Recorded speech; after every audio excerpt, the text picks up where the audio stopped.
Hello, कैसे हैं आप लोग। मैं उम्मीद करता हूं कि आप सभी अच्छे होंगे। तो आज फिर से मैं कहानी लेके आ गया हूं, एक अनोखा विवाह पार्ट 2। अगर आपने पार्ट 1 नहीं देखा है तो पहले आप जाके पार्ट 1 देखिए, वरना आपको ये कहानी समझ में नहीं आएगी। पार्ट 1 का लिंक मैं डिस्क्रिप्शन में दे दूंगा। तो चलिए आज की कहानी शुरू करते हैं। एक अनोखा विवाह पार्ट 2। फिर उन दोनों की शादी हो जाती है, लेकिन रेवती शादी के बाद भी रीवा के साथ उसके कमरे में रहती थी।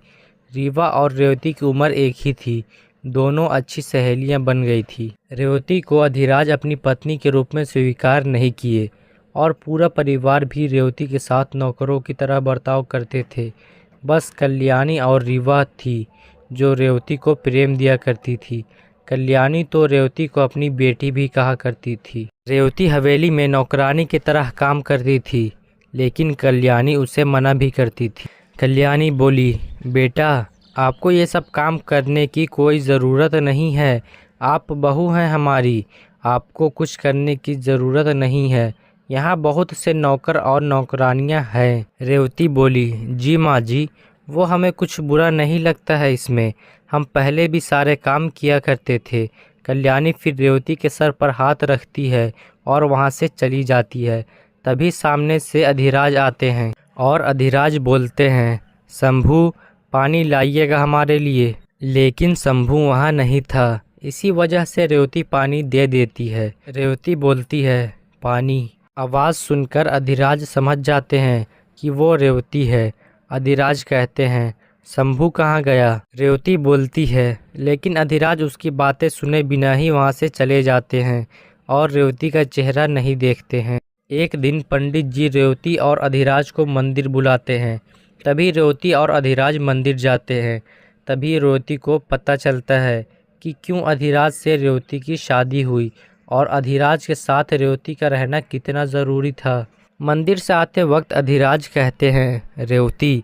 रेवती घबराहट भरी आवाज़ में कहती है, जी। अधिराज कहते हैं, हम पहले पढ़ने बाहर गए थे, तभी से हम एक लड़की से प्रेम करते हैं और हम उनसे शादी भी करना चाहते थे। वो लड़की यहाँ बगल के शहर के ठाकुर घराने से है। उनका नाम शिवन्या सिंह राजपूत है और आपसे शादी हमारे घर वालों ने अंधविश्वास में आकर करवा दिया है। हम उनसे शादी तो नहीं कर सकते, पर उन्हें धोखा देकर आपसे प्रेम भी हम कभी नहीं कर पाएंगे। रेवती कहती है, जी आप उनसे शादी कर लीजिए, लेकिन हम भी यहीं रहेंगे क्योंकि हम भी वापस नहीं जा सकते। और यकीन मानिए, हमें आपकी शादी से कोई आपत्ति नहीं होगी और हमारी वजह से आपको और आपकी पत्नी को कोई कष्ट भी नहीं होगा। अधिराज बोले, लेकिन। रेवती बोली, बिल्कुल बेफिक्र होकर शादी कीजिए, कोई दिक्कत नहीं होगी आपको हमारी तरफ से। अधिराज बोले, आपको बदले में क्या चाहिए। रेवती ने कहा, कुछ नहीं, बस हमें अपनी पढ़ाई पूरी करनी है, क्योंकि हम बस 7वीं कक्षा तक पढ़ाई की है।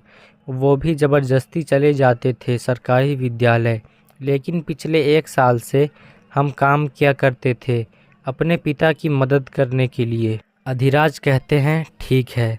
अधिराज घर जाकर शिवन्या के बारे में पूरे परिवार को बताते हैं। यह सुनकर कल्याणी नाराज़ हो जाती है, लेकिन पूरा परिवार अधिराज की ये बात सुनकर खुश हो जाता है। कल्याणी बोली, लेकिन रेवती का क्या। अधिराज बोले, वैसे तो आप लोग ने उनके साथ गलत किया है, लेकिन उन्हें कोई आपत्ति नहीं है हमारी और शिवन्या की शादी से। उन्हें उसके बदले में कुछ भी नहीं चाहिए, लेकिन हम चाहते हैं कि विधा, सुनैना और रीवा के साथ रेवती भी अपनी आगे की पढ़ाई पूरी करेगी। फिर कल्याणी रेवती के पास जाती है और कहती है, बेटा, आपने ये क्या किया। आपने इजाज़त दे दी अधिराज को दूसरी शादी करने की, लेकिन इसमें भी आपकी गलती नहीं है। आपकी उम्र ही बहुत छोटी है, इसलिए अपनी खुशी किसी और के हाथ दे दी आपने, वो भी इतनी आसानी से। ये कहकर कल्याणी वहाँ से चली जाती है। कुछ दिनों बाद ही अधिराज और शिवन्या की शादी हो जाती है। शिवन्या आती है और रेवती से मिलती है। रेवती की खूबसूरती को देखकर शिवन्या को अच्छा नहीं लगता है। शिवन्या भी एक ठाकुर परिवार की लड़की थी, इसलिए सारे घर वाले शिवन्या को बहुत प्रेम देते थे। लेकिन कल्याणी को रेवती ही पसंद थी, क्योंकि रेवती बहुत साफ दिल की साधारण सी लड़की थी। शिवन्या सारा वक्त अधिराज के पास ही दिखाई देती थी। शिवन्या और कुछ नहीं करती थी, क्योंकि शिवन्या को कुछ काम करना नहीं आता था और रेवती सारा काम किया करती थी, और अब तो साथ में पढ़ाई भी किया करती थी। और शिवन्या से रेवती उम्र में बहुत छोटी थी, इसलिए रेवती को बहुत तारीफ मिलती थी। शिवन्या को ये सारी बातें बिल्कुल अच्छी नहीं लगती थी। अधिराज और रेवती और शिवन्या की शादी के 3 साल बीत गए थे। अब रेवती 18 वर्ष की हो गई थी और पहले से ज़्यादा खूबसूरत भी हो गई थी। उसके खूबसूरती के चर्चे पूरे शहर में मशहूर हो गए थे। कोई नहीं जानता था कि रेवती के माता पिता कौन हैं और कहाँ हैं। अब रेवती 10th क्लास की परीक्षा देकर पहले स्थान से पास हुई थी। कल्याणी और रीवा बहुत खुश थीं। रीवा तो वैसे भी पढ़ने में बहुत अच्छी थी, इसी कारण उसका अंक रेवती से अधिक था।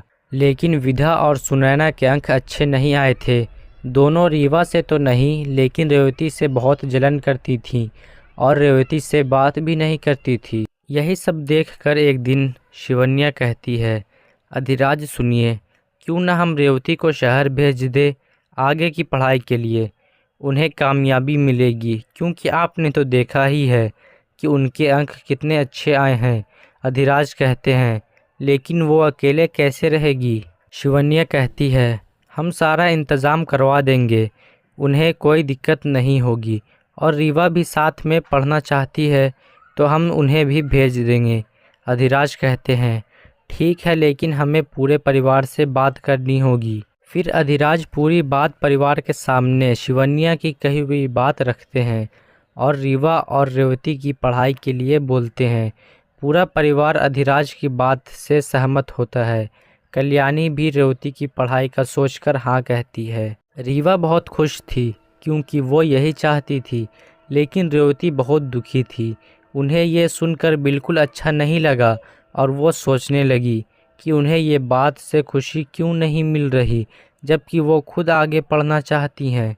फिर रेवती को समझ आया कि वो अधिराज को पसंद करने लगी हैं, क्योंकि अधिराज का सारा काम पिछले 3 साल से रेवती ही किया करती थी। रेवती अधिराज को पसंद करने लगी है, ये सोचकर रेवती बहुत खुश हो जाती है। लेकिन फिर अचानक से उसकी चेहरे की मुस्कान गायब हो जाती है, क्योंकि फिर रेवती के दिमाग में ये आता है कि अधिराज ने आज तक उसका चेहरा भी नहीं देखा है।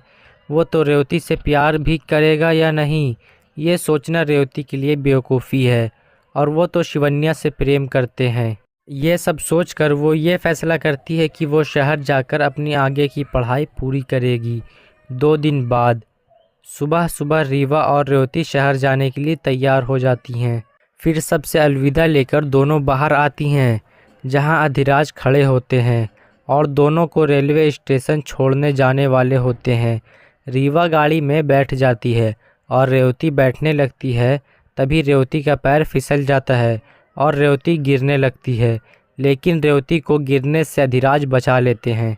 उसी बीच अधिराज पहली बार रेवती का चेहरा देखते हैं और देखते रह जाते हैं, और दोनों एक दूसरे को देखने लगते हैं और दोनों एक दूसरे में खो से जाते हैं।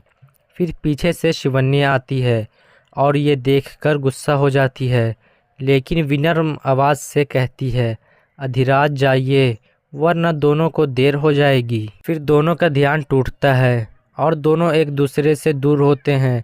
उसके बाद फिर रेवती और अधिराज भी गाड़ी में बैठ जाते हैं और स्टेशन की ओर निकल जाते हैं। और स्टेशन पहुंचने के बाद अधिराज ट्रेन तक सारा सामान पहुंचवाते हैं और दोनों को ट्रेन में बिठाकर दोनों से अलविदा लेकर वहां से चले आते हैं। आज के लिए बस इतना ही। इसका पार्ट 3 कल आएगा। अधिराज ट्रेन बिठाकर आते हैं। उसके बाद क्या हुआ आपको कल के वीडियो में पता चलेगा।